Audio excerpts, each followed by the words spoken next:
saudável, agroecologia, saúde pública e cultura. Tudo isso faz parte de uma proposta para um mundo melhor, em que pessoas não sejam exploradas, tenham qualidade de vida e comida no prato, tudo em harmonia com a natureza. Aqui no Bem Viver você vai conhecer gente que está fazendo isso acontecer em todo o Brasil. Então, bora para nossa prosa.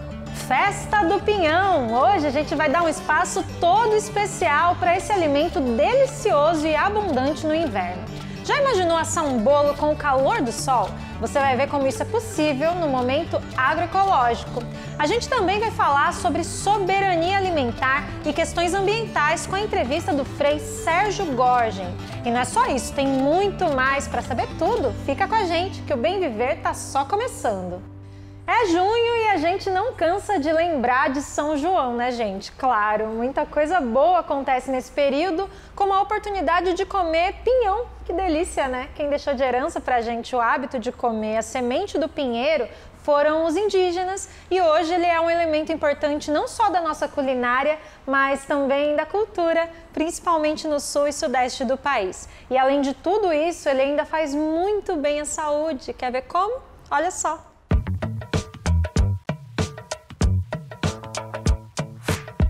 Rico em carboidratos, fibras e minerais, o pinhão é a saborosa semente da araucária que faz sucesso durante as festas juninas no Brasil. Além de ser uma delícia, ele é um dos alimentos que contam a história do país. Quem explica é Natal João Magnante, agrônomo do projeto Saberes e Fazeres do Pinhão de Santa Catarina, que difunde a importância cultural e práticas de produção da semente ancestral. Se a gente for ver o histórico, boa parte dos imigrantes europeus que colonizaram o sul do Brasil, eles comeram araucária, aprenderam a comer pinhão com os indígenas, senão eles não teriam sobrevivido. Só isso é uma importância vital. Do ponto de vista nutricional, ele é um alimento muito completo. Ele tem baixíssimo colesterol e ele tem ômega 6 e ômega 9, certo? Que são ácidos graxos bastante importantes para a alimentação humana. Não é à toa que as populações indígenas fizeram o quê? Espalharam a araucária por onde elas passavam. Antes da colonização, estima-se que havia mais de 180 mil quilômetros de mata de araucária no país. A alta qualidade da madeira a colocou na vitrine de desmatadores e hoje são apenas 2% desse tipo de mata no país, segundo dados do Embrapa. Porém, lembra Natal, essa situação está sendo revertida. Eu vejo que agora, a partir desses últimos anos, aí, há uma valorização do ponto de vista nutricional, mas também do ponto de vista da conservação da espécie e da conservação pelo uso da espécie. Além do trabalho de Natal, outro exemplo de valorização acontece no acampamento Terra Livre, em Clevelândia, no Paraná, onde famílias organizadas pelo MST iniciaram uma campanha de reflorestamento da araucária. Até agora já foram plantadas 500 mudas de árvores, que é o símbolo do estado. Tem toda essa questão que o pinheiro, além de ser uma árvore nativa, que vai bem numa mata ciliar, também tem a questão da produção de pinhão para alimentação, né? A gente faz o debate com as famílias e sempre nessa perspectiva, né? Que a gente não está plantando, às vezes, se a pessoa já tem uma certa idade, ela sabe que ela nem está plantando para ela, mas nós está plantando para as futuras gerações, né?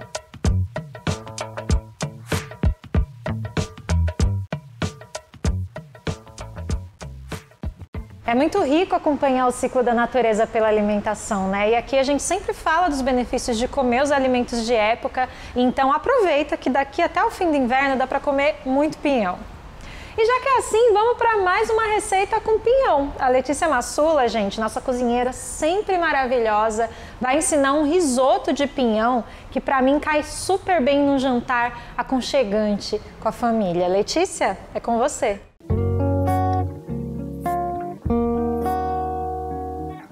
Oi Luana, oi pessoal de casa, tá na época e aposto que muita gente aí já tá atrás deles.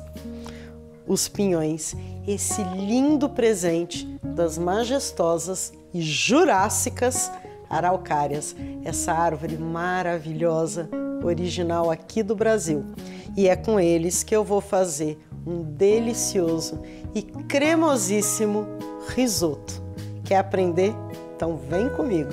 Para o risoto, você vai precisar de arroz para risoto, de vinho branco ou rosé, ou cachaça ou suco de laranja para substituir. Eu estou usando um rosé orgânico que eu trouxe lá do Armazém do Campo. Você vai precisar também de queijo e de manteiga, cebola, talo de salsinha e, é claro, a estrelinha da receita, pinhão. Para fazer o risoto, precisa de um caldo. Eu vou fazer de vegetais. Eu vou usar cebola no caldo, que eu vou cortar só em 4. Um pouco de cenoura, talo de salsinha, dá uma cortada grossa nele, ó. Tomate, vou cortar em 4.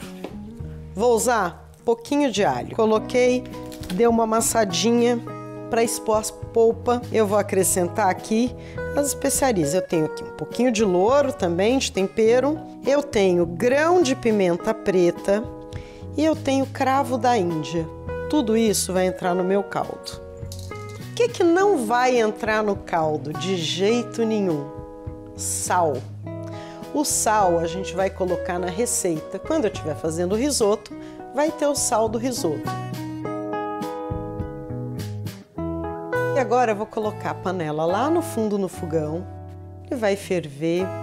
Ele vai ficar bom depois de uns 40 minutos, quase 1 hora. Enquanto ele vai fervendo ali, eu vou continuar o meu preparo do risoto. Para usar o pinhão nessa receita, em outras receitas, você vai cozinhar ele com casca mais ou menos 30, 40 minutos na panela de pressão. Aí a gente vai descascar. Em geral, eu uso uma faca, corto aqui a pontinha dele. Quando ele tá quente, ele descasca mais fácil. Por outro lado, a gente queima a mão. O pinhão já tá descascado, já deixei aqui um monte descascado. Aí é muito simples. A gente vai cortar ele bem grosseiro, tá? Vou colocar no processador e vou triturar até ele ficar nesse ponto aqui, tá vendo, gente? Desse pinhão triturado, eu vou separar aqui um pouquinho que vai pro molhinho frio, que vai finalizar o risoto. Parar aqui, ó, uma porçãozinha. Vou juntar salsinha bem picadinha, raspinha de limão, pouquinho de pimenta do reino moída na hora, pouquinho de sal. E aí, completa tudo com azeite. Só misturar, deixar pegando o gosto. O caldo já terminou de cozinhar. Eu vou tirar agora os sólidos de dentro dele. Tirei tudo. Agora eu vou abaixar o fogo aqui do caldo. Vou deixar minha concha posicionada para usar. Para começar, 1 colher de manteiga. Cebola, né? Picadinha. Talo de salsinha. Murchou e ficou transparente a cebola, já tá no ponto. Eu vou colocar um pouco do pinhão triturado. Dá uma leve dourada no pinhão. Hora de entrar com o arroz. Aqui, ó. Vamos misturar. Hora da gente entrar com o vinho. Ah, esse barulhinho. Fiz o refogado e agora a gente vai começar a acrescentar o caldo. Caldo sempre de concha em concha, sem exagerar, né? Primeiro aqui para começar 2, misturando sem parar. Tá quase cozido. É hora de colocar o restante do pinhão, né? Terminar de saborizar aqui o risoto.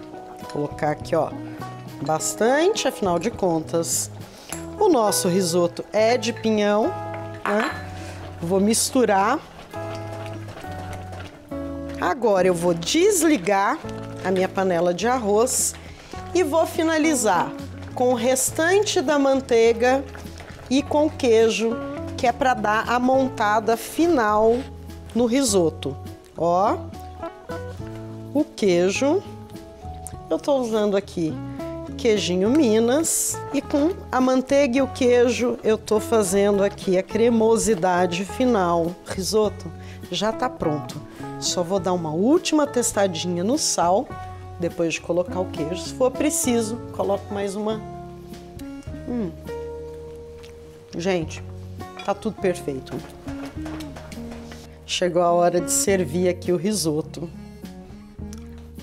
Risoto de pinhão com molhinho frio de pinhão com salsinha na medida para enaltecer esse queridinho da estação. Nós temos aqui um viveiro de plantas medicinais com mais de 300 espécies, chamado Hervário Caiçara. É um projeto de difusão e da medicina tradicional através da alimentação natural, orgânica e as plantas medicinais como promoção da saúde. Eu estou aqui na frente da erva símbolo dos pescadores da região de litorânea do Brasil todo, que é a erva balieira, a erva Santa Balieira ou a erva caiçara, como é conhecida, que a gente utiliza para tudo, utiliza para problemas de artrose, artrite, machucados, gastrite, tempero também, enfim, o caiçara usa essa erva como remédio para todos os males. Esse é o nosso símbolo aqui. A importância é o alimento como remédio, o alimento sem veneno. Esse é o futuro. Isso aí, Denise, no futuro o que a gente quer, o alimento tem que ser cura, nunca um veneno. E você, de todo o Brasil, que estiver promovendo a filosofia do bem viver aí na sua região, vem contar pra gente como que você está fazendo isso. Deixa essa saudação nas suas redes sociais com a hashtag BemViverNaTV, que a gente vai buscar e trazer aqui pra junto da gente. Vamos agora para o nosso momento agroecológico. Entre os estados do Ceará e Piauí, a Associação Caatinga desenvolveu um forno solar e promove esse uso entre famílias no sertão. O forno solar é uma tecnologia para cozinhar alimentos com o calor do sol e não só cozinhar. Ele também pode purificar a água, esterilizar utensílios, entre outras funções que fazem toda a diferença para economizar recursos como lenha e gás, né? Que a gente sabe que não está nada barato. Então, vamos conhecer o projeto.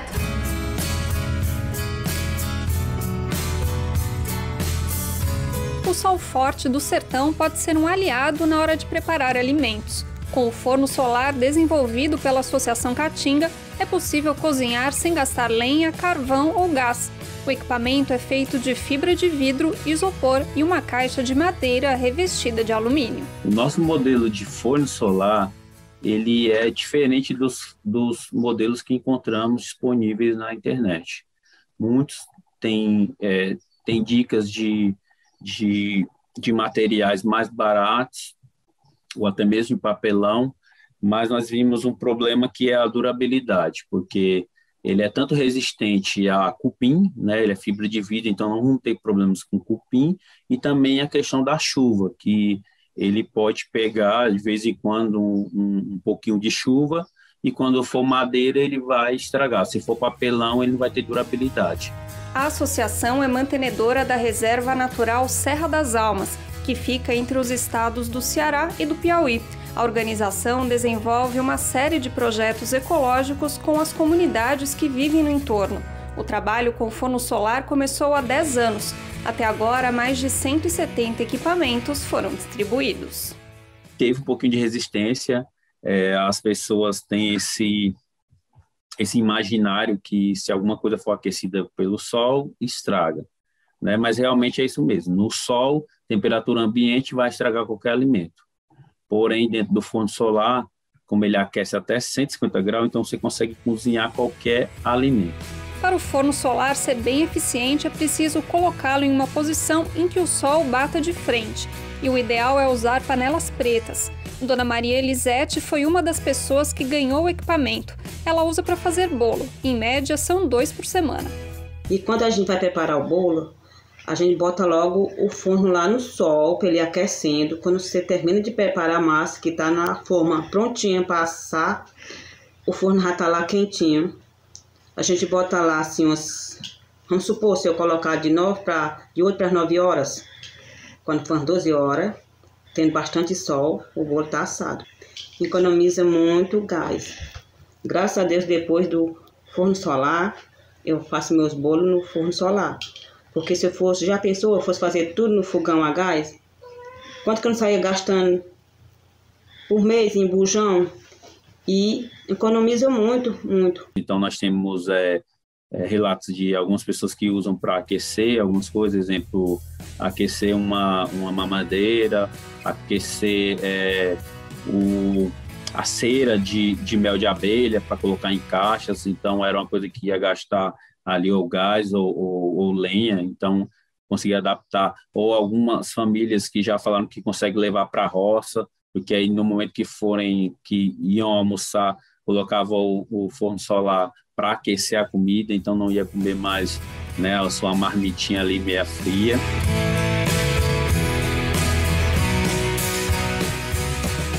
Pois é, além de tudo isso, o forno solar também contribui para a preservação ambiental, né? Vamos lembrar que queimar lenha gera substâncias tóxicas que poluem o ar. Além disso, a energia solar é inesgotável, então investir nisso não é só benéfico, né? Na verdade, é necessário.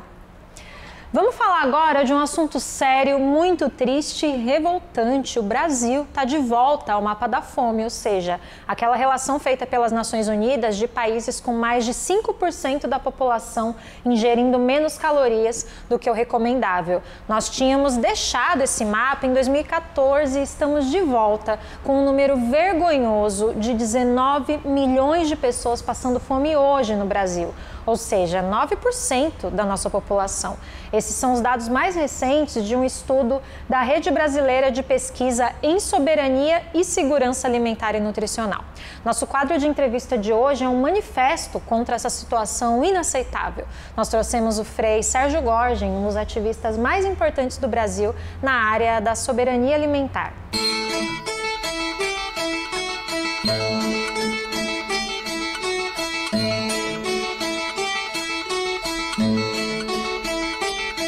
Esse governo é inimigo do povo, esse governo é inimigo da segurança alimentar, esse governo é inimigo da soberania alimentar, esse governo só fortalece o latifúndio, o desmatamento, a grande produção de soja. Eles acham que produzindo soja resolve o problema do mundo, pelo contrário. Nós não comemos só soja, nós não comemos só cana, nós não comemos só milho. Então, o povo não se alimenta só desses 3 produtos que são os incentivados pelo governo. Então, esse atual governo, ele não contribui em nada. Eu tenho dito o seguinte: esse governo negou vacina e com isso milhões de pessoas morreram.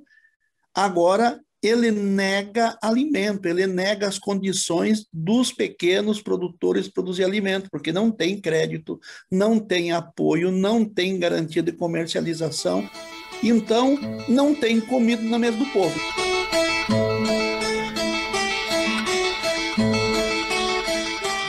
Primeiro, ele é genocida, porque deixou de colocar vacinas para a população, e agora ele é duplamente genocida porque ele deixa as pessoas sem comida e com isso muitos vão morrer de fome.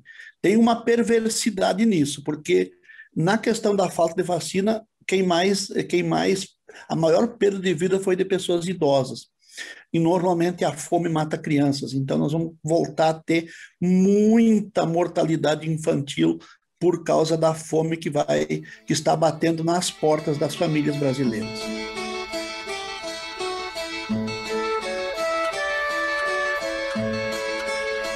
No campo da produção para o autoconsumo, no campo e para a produção e para o abastecimento local, mesmo com péssimas condições, com difíceis condições por falta de apoio do governo, apoiamos na solidariedade, colocando na mesa do povo, em forma de solidariedade, muitas doações de um excedente de produção dos pequenos agricultores e assentados no campo, e atuamos no campo da política, para mudar as políticas públicas para garantir alimento acessível, com boas condições de consumo para o povo da cidade.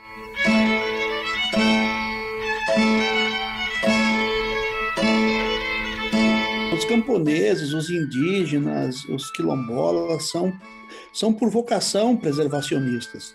E ainda mais hoje com o avanço da agroecologia, com uma grande transição para a agroecologia que está se fazendo no Brasil, A agricultura camponesa familiar, ela produz muito alimento sem destruir o meio ambiente, preservando as fontes de água, preservando as beiras de rio. Então, a agricultura camponesa familiar, ela produz alimento sem destruir o meio ambiente. Os povos da floresta, com a floresta em pé, produzem muito alimento. E alimento altamente diversificado e alimento de muito boa qualidade. Então isso, sabe?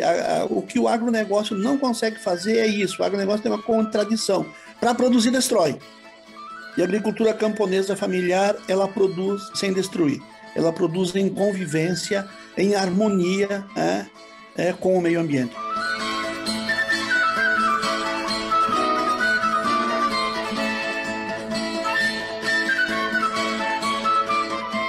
No começo desse ano, mais ou menos em março, o Ministério da Agricultura comemorou a safra recorde de grãos.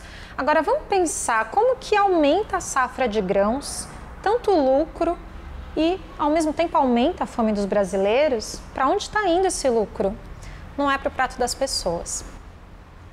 Tá na hora da nossa dica de saúde. Vamos falar de vacina, outra coisa que está faltando no país e que poderia ter poupado a vida de milhares de brasileiros. Tem muita gente preocupada com as reações adversas da vacina, já que muitos estão relatando reações como dores no corpo, dor de cabeça, febre, e isso está preocupando muita gente e até afastando algumas pessoas de tomarem a vacina. Mas não pode, gente. As reações são esperadas e valem o benefício que a vacina vai trazer. O médico Aristóteles Cardona veio aqui evidenciar alguns fatos sobre essas reações para a gente poder ficar mais tranquilo.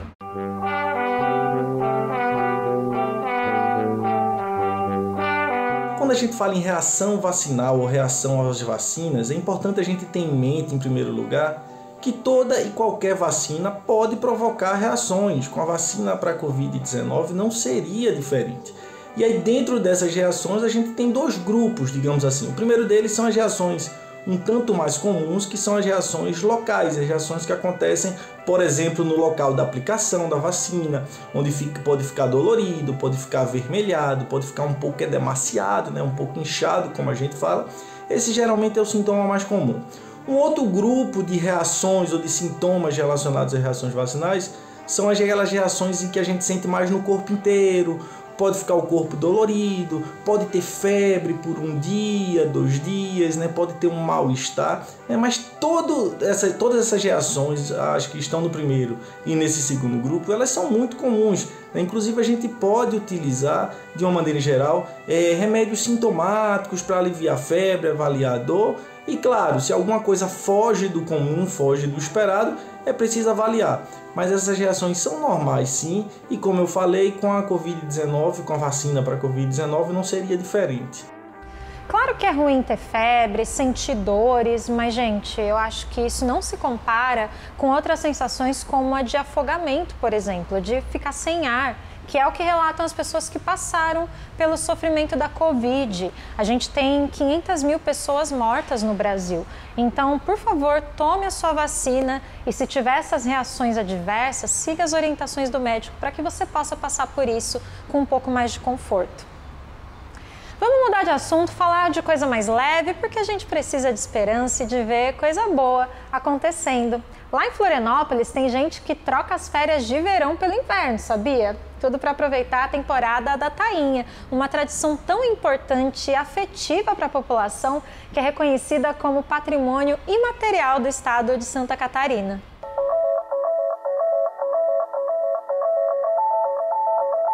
Enquanto o frio aperta em Florianópolis, uma tradição é celebrada. É a pesca artesanal da tainha, peixe que transborda entre os meses de maio a julho nas águas do litoral de Santa Catarina. A prática, tombada como patrimônio imaterial do estado, não representa apenas uma diversão ou um ofício, mas uma relação afetiva que atravessa gerações. É uma forma de viver. A gente espera o ano todo para o mês de maio. O mês de maio, mês de junho, são os anos mais aguardados. E para tu ver que envolve tanta gente, que a maioria das pessoas nativas aqui, que são empregadas, elas deixam para ter as férias não no verão, e sim no inverno, sim no mês de junho, mês de maio, para pescar tainha. Na Praia do Campeche, no sul da ilha, presenciar um lanço de tainha é um atrativo a ser experimentado, apesar da safra não estar das melhores em 2021. Para os pescadores e amantes da tradição, a rotina envolve sair ao rancho diariamente à espera dos cardumes. Quem avista os peixes são os olheiros, o grupo que permanece de vigia, geralmente no alto das dunas de areia. É nesse momento que a calmaria dos pescadores dá lugar à agitação. Isto porque eles precisam correr para empurrar o barco até o mar, soltar a rede que contorna o cardume e depois puxá-la para a praia em mutirão. No rancho da família de Hugo são em torno de 80 pescadores. No fim do trabalho, as tainhas são divididas entre o grupo e a comunidade da praia. A metade do peixe capturado fica para a rede, que é para manutenção, né? Que é para manutenção do rancho, que é para os equipamentos, né? Que a gente chama de equipamentos de petrecho, né? São os petrechos da pesca para arrumar o barco, uma canoa. A outra metade é dividida entre os camaradas. Na nossa rede são 80 camaradas, né? E também a gente separa, o dono da rede separa uma parte do peão, que é da rede, para distribuir na praia para as pessoas que estão ali, que a gente chama de ajudantes. Todo mundo que ajudou, todo mundo que se envolveu. A tradição da pesca da tainha no Campeche ainda preserva outros laços simbólicos, entre eles a relação com a literatura. A comunidade é marcada pela passagem do escritor francês Antoine de Saint-Exupéry e por sua amizade construída com os pescadores nativos, entre eles Manuel Rafael Inácio, o seu Deca, que batizou o francês com o apelido carinhoso de Zé Perry. A história é ainda hoje viva na memória de seu neto Pedro. Autor do clássico Pequeno Príncipe, traduzido em 250 idiomas, apenas atrás da Bíblia e do Alcorão, Exupéry era chefe da Companhia Francesa de Correspondências Aéropostale, que entre a década de 1920 e 1940 usava a Praia do Campeche como ponto de parada para os pilotos. Relembrar as nossas histórias, o nosso passado, que vem de geração, vem do meu bisavô, do meu avô, né, passado para gerações, do meu pai, que me ensinou a pescar, e de todos os moradores do Campeche que vão lá na praia ver a gente cercar um lance de tainha, pessoal que vem de fora, que acaba também participando e se chegando junto com os pescadores e acabam gostando da tradição, então isso aí é muito importante.